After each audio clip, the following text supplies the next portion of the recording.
2024 के लोकसभा इलेक्शंस बहुत नज़दीक आ चुके हैं और अब बस कुछ ही सप्ताह बचे हुए हैं इलेक्शंस में। और पार्टीज अलग अलग तरीके से अपने वादे कर रही हैं। कोई पार्टी कह रहा है हम ये देंगे, कोई पार्टी कह रहा है हम ये देंगे, कोई पार्टी कह रहा है हम सब कुछ देंगे। और कांग्रेस पार्टी ने भी अपना मैनिफेस्टो जारी कर दिया है। उन्होंने जो वादे किए हैं उसके ऊपर आज हम बात करने वाले हैं कि आखिर कांग्रेस पार्टी का जो विज़न है 2024 के लोकसभा इलेक्शन को लेकर वो क्या है।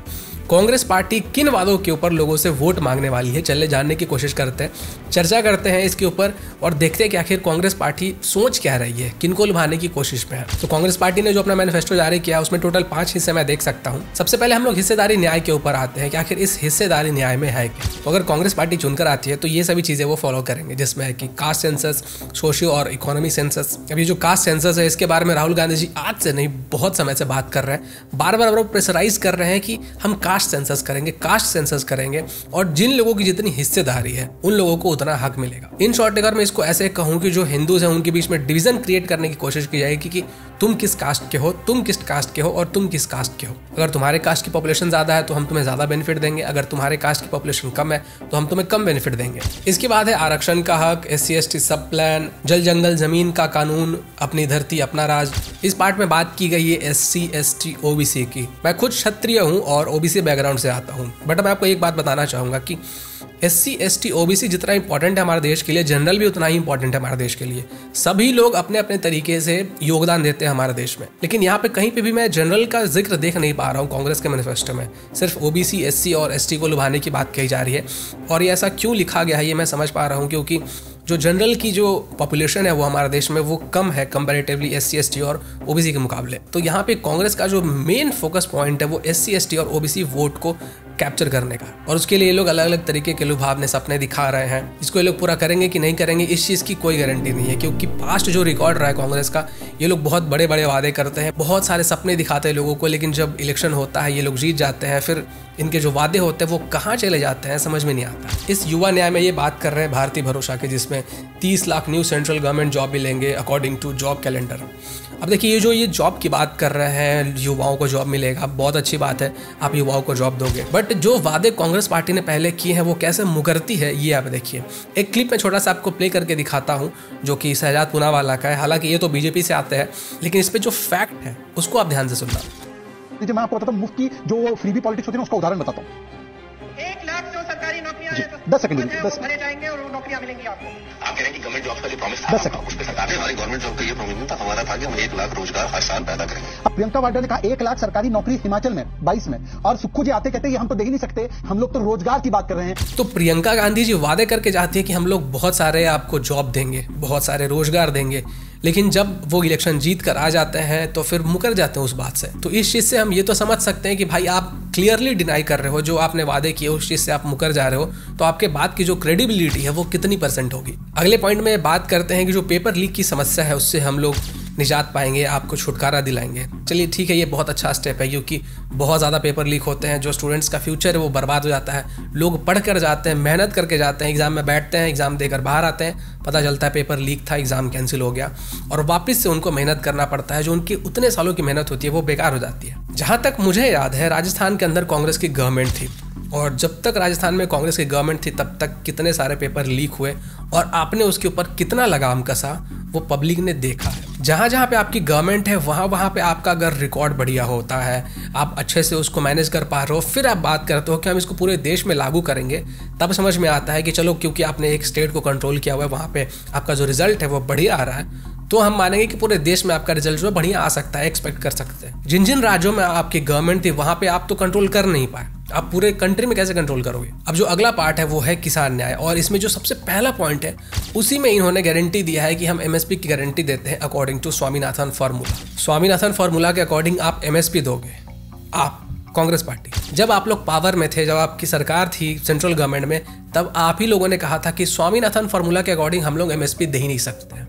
ये आपकी ही पार्टी के द्वारा दिया गया स्टेटमेंट है कि हम लोग MSP नहीं दे सकते हैं स्वामीनाथन फार्मूला के अकॉर्डिंग। और आज जब आप ऑपोजिशन में बैठे हुए हो तो आप ये कह रहे हैं कि हम MSP देंगे स्वामीनाथन फार्मूला के अकॉर्डिंग। जब आप पावर में थे तब तो आप कह रहे थे कि हम देंगे ही नहीं, अभी जब आप अपोजिशन में है तो आप कह रहे हैं कि हम MSP देंगे। क्या इसको हम ये मान के चले कि आप सिर्फ और सिर्फ जो फार्मर्स हैं उनका वोट लेने के लिए कर रहे हो? क्योंकि जैसे ही आप वापस से पावर में आओगे फिर आप वही एक्सक्यूज़ दोगे कि MSP तो हम दे ही नहीं सकते हैं स्वामीनाथन फार्मूला के अकॉर्डिंग, इसके कारण हमें बहुत लॉस होगा, ये गवर्नमेंट ऑफ इंडिया के लिए अच्छा नहीं होगा, वगैरह वगैरह आप एक्सक्यूजेस दोगे। जब ये चीज़ें आप पहले पास्ट में कर चुके हो सेम चीज़ के ऊपर, तो फिर इस चीज़ को आप फ्यूचर में रिपीट नहीं करेंगे, ऐसा इसकी गारंटी कौन देगा? इसके बाद कर्जा माफी आयोग है, बीमा भुगतान का सीधा ट्रांसफ़र है, सही आयात निर्यात नीति है, GST मुक्त खेती है। ये न्यूज़ आर्टिकल्स गवाह है कि आपकी जो गवर्नेंस थी पंजाब के अंदर उसमें क्या हालात थे फार्मर्स के। और यही रीज़न था कि जब पंजाब के लोग परेशान हो गए कांग्रेस पार्टी से, तब उन्होंने इलेक्शन में आम आदमी पार्टी को सिलेक्ट किया। अब वो बात अलग है कि आम आदमी पार्टी कैसे काम कर रही है पंजाब में, वो हम किसी और वीडियो में उस पर बात करेंगे। अगला जो पार्ट है वो है नारी न्याय। इसमें पहले पॉइंट में ये बात करते हैं महालक्ष्मी की, जिसमें 1 lakh per year for women in every poor family, मतलब कि वो हर एक महिला जो कि गरीब है उन सबको साल में 1 लाख रुपए दिए जाएंगे। ये सेम है जैसे कि एजुकेटेड स्टूडेंट्स को दिया जा रहा था 1 लाख पर ईयर, वैसे ही सेम यहाँ पे जो महिलाएं होंगी जो गरीब होंगी उनको 1 लाख हर साल में मिलेगा। अब ये घूम फिर के चीज़ें यहीं पे पहुंच जाती हैं रेवड़ी कल्चर के पास। फ्रीबीज के बारे में आम आदमी पार्टी ने लोगों को बोला हम फ्री बिजली देंगे, फ्री पानी देंगे, और वहां से उन्होंने वोट ले लिया। सेम चीज़ अब कांग्रेस पार्टी फॉलो कर रही है। अब देखिए ये लास्ट इलेक्शन जब कर्नाटका में हुआ था तो वहाँ पर भी कांग्रेस पार्टी ने कहा था कि हम फ्रीबीज देंगे। इन्होंने इलेक्ट्रिसिटी फ्री करने की बात कही थी। इलेक्ट्रिसिटी फ्री करने की जो बात कही थी ना, वो कितना सही है वो मैं आपको बताता हूँ। मैं खुद बेंगलोर आते जाते रहता हूँ। जब मैं बेंगलोर गया था तो मेरे जो फ्रेंड्स थे उन्होंने कहा कि भाई फर्स्ट मंथ की जो बिजली थी वो तो मुझे 1 रुपये या 0 रुपये के आसपास पहुंचा था, लेकिन उसके अगले मंथ में इतना बिजली बिल आ गया था कि उनकी हालत खराब हो गई थी। बहुत सारे फार्मर्स ऐसे थे जिनको कि बिजली मिल ही नहीं रहा। लोग इतने परेशान हो गए कि लिटरली उन्होंने एक मगरमच्छ को पकड़ा और मगरमच्छ को पकड़ के वो इलेक्ट्रिसिटी बोर्ड में पहुंच गए और वहां पे मगरमच्छ को वो लेकर चले गए ताकि वो प्रोटेस्ट कर सके और इनके डर से उनको बिजली मिल सके, क्योंकि उनकी जो बात है वो सुनने के लिए कोई रेडी नहीं था। कांग्रेस गवर्नमेंट सुन नहीं रही थी, इलेक्ट्रिसिटी बोर्ड वाले सुन नहीं रहे थे। अगर हम मान के भी चले कि ये फ्रीबीज देंगे तो ये फ्रीबीज आप लाओगे कहाँ से, किसके पैकेट से निकालोगे? क्या लगता है आप लोगों को कि जो पॉलिटिकल पार्टीज फ्रीबीज बांटती है वो क्या अपने पैकेट से वो निकाल के देते हैं या फिर अपने सैलरी से निकाल कर देते हैं? वो अपने सैलरी से काट कर नहीं देते हैं। कोई भी नेता इतना बेवकूफ़ नहीं होता है कि वो अपने पैकेट से निकाल के आपको 1 रुपया भी दे। वो कोशिश करेगा कि अगर वो आपको 1 रुपया दे तो आपके जेब में से 10 रुपये निकाल ले ताकि वहाँ पे भी उसको 9 रुपये का फ़ायदा हो। तो जो लोग फ्रीबीज बांटते हैं ना, वो कहीं ना कहीं से घुमा फिरा के आप ही के पैकेट से पैसा निकालते हैं। कहीं पे टैक्स बढ़ा देंगे, कहीं पे कुछ बढ़ा देंगे, फिर वो पैसा लेंगे, कुछ पैसा अपने पास रखेंगे और वही सेम फ्रीबीज फिर आपको दे देंगे। और इस चीज़ से हमारे देश के इकोनॉमी पे कितना बड़ा प्रभाव पड़ेगा वो मैं नहीं बताऊंगा, क्योंकि मैं कोई इकोनॉमिस्ट नहीं हूँ। बस मैं यही बता सकता हूँ कि अच्छा खासा इम्पैक्ट पड़ने वाला है। जो लोग इकोनॉमिक्स के स्टूडेंट्स हैं वो कमेंट करके बताइएगा कि कितना इफेक्ट पड़ेगा। इस तरीके से ये रिजर्वेशन की बात करते हैं महिलाओं के लिए, जो कि ये हर साल करते आ रहे हैं। हर साल इनके मैनिफेस्टो में ऐसा रहता ही है कि हम महिलाओं को उनका हक दिलवाएंगे, महिलाओं को उनका सम्मान दिलवाएंगे, उनके लिए रिजर्वेशन करेंगे। ये हर साल ये चीज़ें कहते हैं, ये कोई नई बात नहीं है। अब जो 5वां पॉइंट है वो है श्रमिक न्याय, और इसमें ये बात करते हैं हेल्थ फैसिलिटीज़ के बारे में, सामाजिक सुरक्षा के बारे में, सुरक्षित रोजगार के बारे में। अब ये जो स्वास्थ्य की ये बात कर रहे हैं, अच्छे हेल्थ फैसिलिटी की ये बात कर रहे हैं, मुझे आप ये बताइए कि आपके जितने जितने गवर्नड राज्य हैं उसमें कितने जगहों पे आपने अच्छी फैसिलिटीज़ दी हुई है? आप इतने दशकों तक देश को रूल कर रहे थे, उसमें कितने अच्छे हेल्थ फैसिलिटीज़ आपने प्रोवाइड करवा दिए? गवर्नमेंट हॉस्पिटल में ढंग से कहीं पे पैरासीटामोल तक नहीं होता है, एक टॉयलेट तो ढंग से बना हुआ नहीं होता है जहाँ पे कोई लोग आराम से बाथरूम भी कर सके। ये बताइए कि इसमें से कितने चीज़ें आपकी जो गवर्न स्टेट्स हैं, कर्नाटका, तेलंगाना या फिर हिमाचल, कहाँ कहाँ पे इन्होंने इन सब चीज़ों में से किसी चीज़ को लागू किया है? कोई भी व्यक्ति किसी को जब पैसा देता है तो वो उसकी गरीबी को ख़त्म नहीं कर सकता है। वो कुछ देर के लिए उसकी भूखमरी को ख़त्म कर सकता है, बट उसकी गरीबी को नहीं। 70 सालों से आप लोगों की गरीबी ख़त्म करने में लगे हुए हैं, लेकिन आपने किसकी गरीबी ख़त्म की? अपने पॉलिटिशियंस की।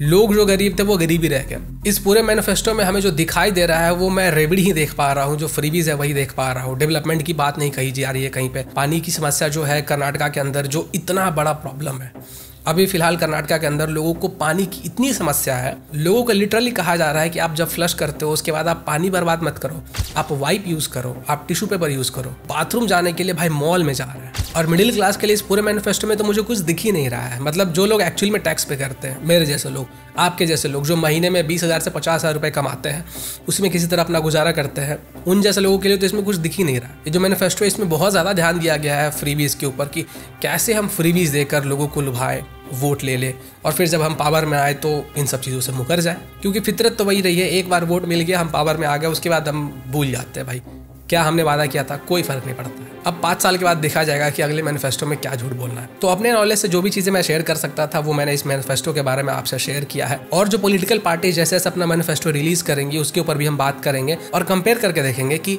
ये जो पॉलिटिकल पार्टीज़ है इनमें जो सबसे बढ़िया मैनिफेस्टो है वो किसका है, सबसे जो प्रॉमिसिंग चीज़ें हैं जो हमारे लिए सबसे बढ़िया है, हमारे कंट्री के लिए बढ़िया है, वो कौन सा मैनिफेस्टो है। नमस्कार।